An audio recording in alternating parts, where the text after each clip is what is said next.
बिस्मिल्लाहिर्रहमानिर्रहीम अस्सलामुअलैकुम। बत्ती चौक से बंद रोड और बंद रोड से बाबू साबू की तरफ जाते हुए राइट साइड पे जो सर्विस रोड है उसको देखना है कि यहाँ पे काम की सिचुएशन क्या है। यहाँ पे ड्रेन वर्क प्रॉपर्टी क्या डिमोलिश होगी या नहीं होगी, असफाल्ट का काम कहाँ तक पहुँचा है, तमाम तर इन्फॉर्मेशन आज के इसी व्लॉग के अंदर आपने मेरे साथ जुड़े रहना है और मुकम्मल देखिएगा। वीडियो में मज़ीद आगे बढ़ने से पहले छोटी सी रिक्वेस्ट, चैनल अगर मलिक उस्ताद रिजवी सब्सक्राइब नहीं किया बराए करम चैनल को सब्सक्राइब कर लीजिए और बेल आइकन को लाजमी ऑन कर लीजिए। इस वीडियो को लाइक भी कर देना। आप देख रहे हैं नीचे एक खाका डाला हुआ है, अगर आप गौर करते हैं तो आप देख सकते हैं अभी पत्थर डालने के बाद ऊपर मिट्टी जम चुकी है।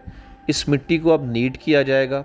मिट्टी को ऊपर से हटाने के बाद फिर असफाल्ट की प्राइमरी लेयर जो पतली सी तह लुक की लगाते हैं ना, वो तह जमा दी जाएगी। उसके ऊपर फिर असफाल्ट वर्क शुरू हो जाएगा। अब ये प्रोजेक्ट कब तक मुकम्मल होगा, कितना टाइम मज़ीद रिक्वायर है, जो सिचुएशन मैं और आप देख रहे हैं इसके अकॉर्डिंगली मज़ीद 2 मंथ्स लग जाएंगे इसको मुकम्मल होते हुए। पैकेज 1 का इफ्तिताह तो कर दिया गया है, पैकेज 2 का इफ्तिताह भी नहीं हुआ है। पैकेज 2 काफ़ी सारा भी काम रहता है वहाँ पे, तो इसलिए अभी वक्त रिक्वायर है। आप यहाँ पे आप देख सकते हैं असफाल्ट की एक लेयर अप्लाई हुई है और लेफ़्ट साइड पे इस दीवार के साथ साथ ड्रेन है, यानी कि ये नाला है। इस नाले को बिल्कुल भी नहीं छेड़ा गया। पहले इनका प्लान था इस नाले को हटा के इन बिल्डिंग्स के साथ किया जाता। अगर ये नाला इन बिल्डिंग्स के साथ लाया जाता, दुकानों के साथ लाया जाता, तो फिर 100% यहाँ से प्रॉपर्टी को डिमोलिश किया जाता। अब उस प्रॉपर्टी को भी महफूज कर लिया गया है, इस नाले को भी यहाँ से नहीं छेड़ा गया है। आप देख रहे हैं नाला सेंटर में है इस टाइम और इसके लेफ़्ट एंड राइट दोनों साइड से ट्रैफिक गुजरेगी। अब होना ये है कि जब असफाल्ट का वर्क होगा प्रॉपर, तो इस ड्रेन के सेंटर में जो नाला है, इस नाले के बिल्कुल लेवल पर ये असफाल्ट आ जाएगी और नाले का पता भी नहीं चलेगा कि यहाँ पे नाला है। बिल्कुल एक लेवल हो जाएगा और ये रोड भी खुली हो जाएगी, नीचे वाली रोड। इस वीडियो का क्रेडिट मैं एक्सप्लोर पीके को देना चाहूँगा, क्योंकि मैं ख़ुद तो अभी वीडियो रिकॉर्ड नहीं कर सकता। उनकी मेहरबानी, उन्होंने परमिशन दे रखी है, तो मैं उनका शुक्रिया अदा करना चाहता हूँ। बाकी package 1 service road Niazi interchange to Sagian, ये एक चैलेंज ही बन चुका है। ये कब मुकम्मल होगा वो वक्त थोड़ा सा रिक्वायर है। इंशाल्लाह इस प्रोजेक्ट के मुकम्मल होने के बाद यहाँ पे जो ट्रैफिक के प्रॉब्लम थे वो काफ़ी हद तक हल हो जाएंगे।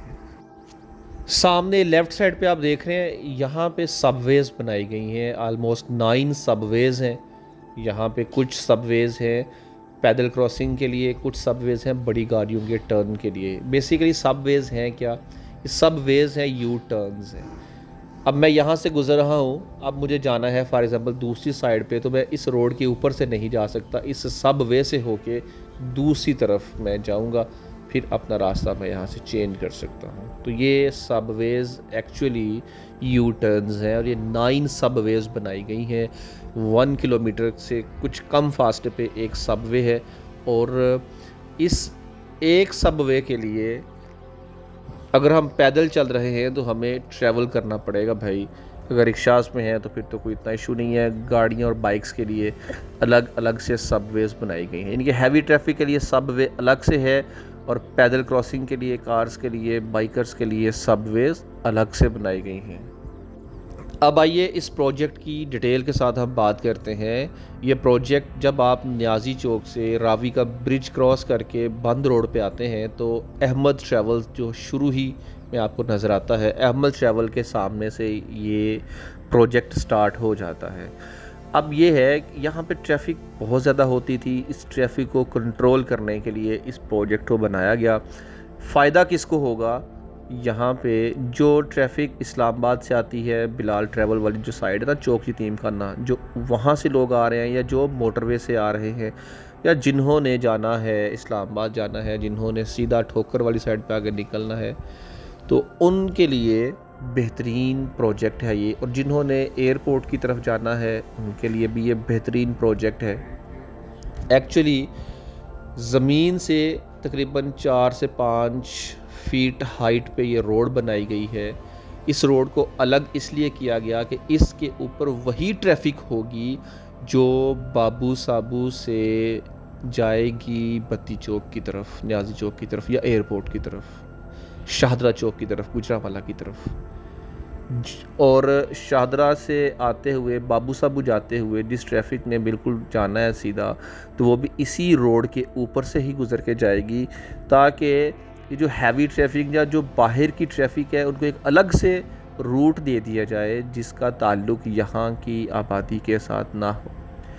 अब इस 7.3 किलोमीटर्स की टोटल रोड के अंदर जस्ट एक टर्न दिया गया है, टर्न भी नहीं कह सकते उसको, वो लिंक दिया गया है जो सगियाँ की तरफ जाना है या जिन्होंने अंदरून लाहौर की तरफ चले जाना है। यानी कि आपने न्याजी इंटरचेंज से आना है, बाबू साबू की तरफ जा रहे हैं, तो आपने सगियाँ के पास आके वहाँ से लेफ़्ट हो जाएंगे तो आप चले जाएंगे अंदरून लाहौर की तरफ। आप बाबू साबू से आ रहे हैं, सगियाँ इंटरचेंज पे आके राइट हो जाएंगे, अपने यानी कि आते हुए अपनी तरफ से आते हुए लेफ़्ट हो जाएंगे तो आप चले जाएंगे सगियाँ की तरफ। तो आपको एक ही लिंक मिलता है, उसके अलावा जो भी इस रोड पे आ गया वो नीचे नहीं आ सकता, याद रखिएगा। और नीचे वाला बंदा जो इस रोड से गुज़रेगा जहाँ से मैं अभी गुज़र रहा हूँ, वो ये वाला इस रोड के ऊपर नहीं आ सकता। कोई लिंक नहीं दिया गया इस रोड के ऊपर आने के लिए। तो इसलिए ये रोड जो बनाई गई है, यानी कि जो एलिवेटेड कंट्रोल्ड एक्सेस या एलिवेटेड रोड भी इसको कहा जाता है, बंद रोड प्रोजेक्ट एलिवेटेड रोड, इस रोड के ऊपर से वही लोग गुजरेंगे जिन्होंने सीधा बत्ती चौक से यानी कि न्याजी इंटरचेंज से बाबू साबू की तरफ जाना है, या जिन्होंने बाबू साबू से बत्ती चौक यानी न्याजी चौक की तरफ जाना है, तो उनके लिए ये बेसिकली ये रोड बनाई गई है। तो एक्चुअली ये थी डिटेल्स इस रोड के हवाले से, इस रोड को क्यों बनाया गया है। यहाँ पे ट्रैफिक बहुत होती थी, ट्रैफिक स्टक रहती थी, उसी ट्रैफिक को कंट्रोल करने के लिए इस प्रोजेक्ट को लॉन्च किया गया है।